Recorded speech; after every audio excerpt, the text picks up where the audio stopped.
സുഗമോദേവി സീരിയലിന്റെ ഇന്നത്തെ എപ്പിസോഡ് റിവ്യൂയിലേക്ക് എല്ലാവർക്കും സ്വാഗതം. അങ്ങനെ ദേവിയാണെങ്കിൽ പത്രസമ്മേളനത്തിന് പോവുകയാണ്. എന്നിട്ട് പ്രഭാവതി മനഃപൂർവ്വം മാറി നിൽക്കുന്നതാണ് എന്നൊക്കെ പറയുന്നുണ്ട്. ഇത് കേൾക്കുന്ന ഭാർഗവിക്കാണെങ്കിൽ അത് സഹിക്കാനായിട്ട് കഴിയുന്നില്ല. ഭാർഗവി പറയുകയാണ്, ഇവിടെ ഈ വായ തോന്നിയതൊക്കെ വിളിച്ചു പറയുന്നു, എന്റെ പ്രഭക്കുഞ്ഞിന് എന്തോ ഒരു അപകടം പറ്റിയിട്ടുണ്ടെന്നൊക്കെ പറഞ്ഞ് ആകെ വിഷമിക്കുകയാണ്. ഈ സമയം ഗൗരി പറയുന്നുണ്ട്, ആന്റി ആയതുകൊണ്ട് അത് വിശ്വസിക്കാൻ പറ്റില്ല, ഒരുപക്ഷെ അങ്ങനെ ചെയ്യാനാണ് ചാൻസ് എന്നൊക്കെ. ഇല്ല, എനിക്ക് ഈ ദേവികയെ ഒന്നും കൂടി കാണണം, എന്നിട്ട് അവളോട് കുറച്ച് കാര്യങ്ങൾ എനിക്ക് ബോധ്യപ്പെടുത്താനുണ്ട് എന്ന് പറഞ്ഞുകൊണ്ട് ഭാർഗവി ആണെങ്കിൽ അവിടെ നിന്നും ഇറങ്ങിപ്പോകുന്നു. അങ്ങനെ ഗൗരി തടയാനൊക്കെയായിട്ട് നോക്കുന്നുണ്ടെങ്കിലും അവരവിടെ നിൽക്കുന്നില്ല. പിന്നീട് നേരെ പോകുന്നത് ദേവികയുടെ വീട്ടിലേക്കാണ്. അവിടെ ചെന്നിട്ട് ഭാർഗവി പറയുന്നുണ്ട്, ക്യാമറാസ് കാണുന്ന സമയത്ത് എന്തും വിളിച്ചു പറയാമെന്ന് കരുതണ്ട. എന്റെ പ്രഭക്കുഞ്ഞ് അങ്ങനെ ഒരിക്കലും മാറി നിൽക്കില്ല. അങ്ങനെ ഒളിച്ചോടുന്ന കൂട്ടത്തിലല്ല പ്രഭക്കുഞ്ഞിന് എന്തോ ഒരു അപകടം പറ്റിയിട്ടുണ്ട്.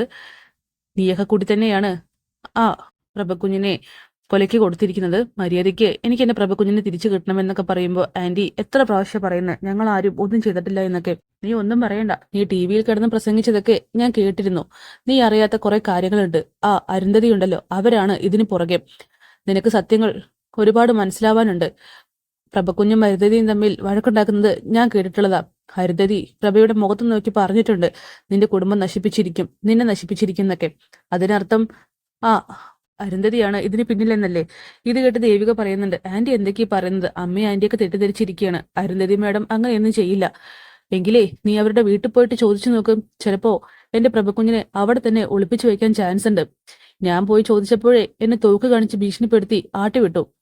എന്തായാലും നീ അവിടുത്തെ സ്വന്തം ആളല്ലേ, ചെന്ന് നോക്ക്. നിനക്ക് നിന്റെ അമ്മയോട് ചെറിയൊരു ഇഷ്ടമെങ്കിലുണ്ടെങ്കിൽ അത് ചെയ്യുമെന്ന് പറയുകയാണ് ദേവിയോട്. ഇത് കേൾക്കുന്ന ദേവിയാണെങ്കിൽ എന്തായാലും അങ്ങോട്ട് പോവാൻ തന്നെ തീരുമാനിക്കുകയാണ്. അങ്ങനെ ദേവി രണ്ടും കൽപ്പിച്ച് അരുന്ധതിയുടെ വീട്ടിലേക്ക് പോകുന്നു. പിന്നീട് ത്യാഗരാജനെ ചോദ്യം ചെയ്തുകൊണ്ടിരിക്കുകയാണ് ചന്ദ്രമതി. ത്യാഗരാജനോട് ചോദിക്കുന്നുണ്ട്, എടാ സത്യം പറയും, നീ എന്തെങ്കിലും ഒപ്പിച്ചു വെച്ചിട്ടുണ്ടോ? നിനക്ക് ആ കുടുംബത്തോട് ഇപ്പോഴും ദേഷ്യമുണ്ടെന്ന് എനിക്കറിയാം. എന്തെങ്കിലും ഉണ്ടെങ്കിൽ പറയ്, വലിയ പ്രശ്നങ്ങളാവാൻ നിൽക്കരുത്. ഇതിപ്പോ ആകെ ആളി കത്തുകയാണ്. ഇത് കേട്ടിട്ട് ത്യാഗരാജൻ പറയുന്നുണ്ട്, ഒന്നും മറച്ചു വെക്കുന്നില്ല, ഞാൻ ആരെയും അഭയപ്പെടുത്തിയിട്ടുമില്ല. അങ്ങനെ ചെയ്തിട്ടുണ്ടെങ്കിൽ എൻ്റെ ഒരു വിമോശം കൊണ്ട് ചെയ്തതാണ്. പക്ഷെ ഇതിന് പിന്നിൽ ഞാനല്ല എന്ന് അങ്ങനെ ത്യാഗരാജൻ പറയണം. പക്ഷെ എനിക്ക് ചേച്ചിയെ ഡൗട്ടുണ്ട്. ചേച്ചിയുടെ ഉറ്റ സുഹൃത്താണല്ലോ ആ പ്രഭാവതി. ചേച്ചി അവർക്ക് കൂട്ടു നിൽക്കുകയാണെന്ന് എനിക്ക് ഡൗട്ടുണ്ട്. ചേച്ചി കൂടി അറിഞ്ഞിട്ടാണോ ആ പ്രഭ ഇങ്ങനെ ഒളിഞ്ഞിരിക്കുന്നത്? അതും ഞങ്ങളുടെ പാർട്ടിക്ക് ദോഷമുണ്ടാക്കി ദേവികയെ തോൽപ്പിക്കാൻ വേണ്ടിയിട്ടില്ലെന്നൊക്കെ ചോദിക്കുമ്പോൾ, എല്ലാം തോന്നിയതുപോലെ വിളിച്ചു പറയാമെന്ന് കരുതണ്ട എന്ന് ചന്ദ്രമതി ത്യാഗരാജനോട് പറയുന്നു. അങ്ങനെ ത്യാഗരാജനും ദേഷ്യം വരുന്നുണ്ട്. പിന്നീട് ദേവികയാണെങ്കിൽ അരുന്ധതിയുടെ വീട്ടിലേക്ക് എത്തുകയാണ്. ഈ സമയം ഋഷിയുടെ സുഹൃത്തുക്കൾ വിളിക്കുന്നുണ്ട്.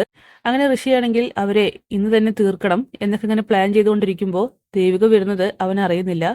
പുറകിലൂടെ വരുന്ന ദേവികയാണെങ്കിൽ അത് കേൾക്കുന്നു. ദേവിക ആകെ ഷോക്കായി നിൽക്കുകയാണ്. ദേവിക ഒന്നും നോക്കുന്നില്ല. നീ ആരെക്കുറിച്ചാണ് ഇപ്പൊ പറഞ്ഞെന്ന് ചോദിച്ച ഋഷിക്കരികിലേക്ക് ചാടി കയറുകയാണ്. ഈ സമയം ഋഷിക്കാണെങ്കിൽ അബദ്ധം പറ്റിയെന്ന് മനസ്സിലാവുന്നുണ്ട്. ഞാൻ ആരെക്കുറിച്ച് പറയാൻ, നിനക്കറിയാം.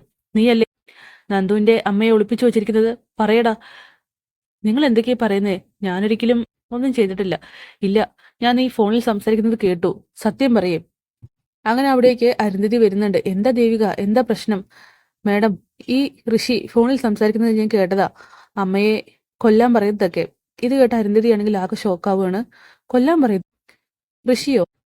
അതെ, ഞാനിപ്പോ ഇങ്ങോട്ട് വരുന്ന സമയത്ത് അവൻ ഫോണിൽ സംസാരിക്കുന്നുണ്ടായിരുന്നു. ചോദിച്ചിട്ടാണെങ്കിൽ അവനൊന്നും പറയുന്നില്ല. ഋഷി പ്ലീസ് ദയവ് ചെയ്ത് പറ, അമ്മ എവിടെയുണ്ട്? ഇതൊക്കെ കേൾക്കുന്ന ഋഷി പറയാണ്, അതെ, ഈ ദേവികയ്ക്ക് ഭ്രാന്താണ്, അമ്മ ഇതൊന്നും വിശ്വസിക്കരുത്. അങ്ങനെ അരുന്ധതിയാണെങ്കിൽ എല്ലാം കൂടി ഒന്ന് കൂട്ടി വായിക്കുകയാണ്. അതായത് കഴിഞ്ഞ ദിവസം ഋഷി തിരക്കിലായതും, അതുപോലെ വിളിച്ചപ്പോ ഫ്രണ്ട്സിന്റെ കൂടെയാണെന്ന് പറഞ്ഞതും, വൈകി വന്നതൊക്കെ കൂടെയായിട്ടുള്ള കാര്യങ്ങളൊക്കെ.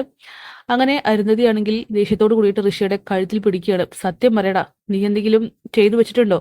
ഇതിന് പുറകിൽ നീയാണോ? മറ്റാരുമല്ലെങ്കിൽ നീ തന്നെ ആവാനാണ് ചാൻസ് എന്നൊക്കെ പറയുകയാണ്. അമ്മ എന്തൊക്കെയാ പറയുന്നത്? ഞാനല്ല. ഒന്നും നോക്കുന്നില്ല. അരുന്ധതിയാണെങ്കിൽ ഋഷിയുടെ ചെകിടത്ത് നോക്കിയിട്ട് ഒന്ന് കൊടുക്കുന്നു. ഈ സമയം ദേവികയാണെങ്കിൽ മേഡം വേണ്ടെന്ന് പറഞ്ഞ് തടുക്കുകയാണ്. അങ്ങനെ അരുന്ധതി പറയുന്നുണ്ട്, പ്രഭാവതിക്ക് എന്തെങ്കിലും പറ്റിയാൽ നിന്നെ ഞാൻ വെച്ചേക്കത്തില്ല. മര്യാദയ്ക്ക് അവരെ എവിടെയിട്ടത് പറയേ, എന്നിട്ട് തിരികെ എത്തിക്കാൻ നോക്കുന്നൊക്കെ പറഞ്ഞ് അരുന്ധതിയാണെങ്കിൽ പൊട്ടിത്തെറിക്കുന്നു. ഈ സമയം ദേവികയും ഋഷിയോട് ഇങ്ങനെ അപേക്ഷിക്കുകയാണ്, പ്ലീസ് ഋഷി, ആകെ തീ ആളിക്കത്തുന്ന സമയമാണ്. നിന്റെ പക്കൽ പ്രഭാവതി ഉണ്ടെങ്കിൽ അത് പറയുന്നൊക്കെ പറഞ്ഞ ദേവികയും കാല് പിടിക്കുന്നുണ്ട്. പക്ഷെ എന്തിനാണ് നീ ഇങ്ങനെയൊക്കെ ചെയ്തു കൂട്ടുന്നതെന്നൊക്കെ ചോദിക്കുന്നുണ്ട്. എന്തായാലും ഋഷിക്കാണെങ്കിൽ ഇനി മറ്റൊരു മാർഗ്ഗവുമില്ല. കാര്യങ്ങളൊക്കെ തന്നെ എല്ലാവരും അറിഞ്ഞു കഴിഞ്ഞു. പ്രത്യേകിച്ച് അരുന്ധതിയും ദേവികയും. ഇനി പിടിച്ചു നിൽക്കാനായിട്ട് അവന് കഴിയില്ല. എന്തായാലും എവിടെയാണ് പ്രഭാവതി എന്നുള്ള സത്യം അവൻ അറിയിക്കുക തന്നെ ചെയ്യും. അപ്പോൾ കാത്തിരിക്കാൻ നമുക്ക് ലേറ്റസ്റ്റ് എപ്പിസോഡ്സിനായിട്ട്. ബൈ.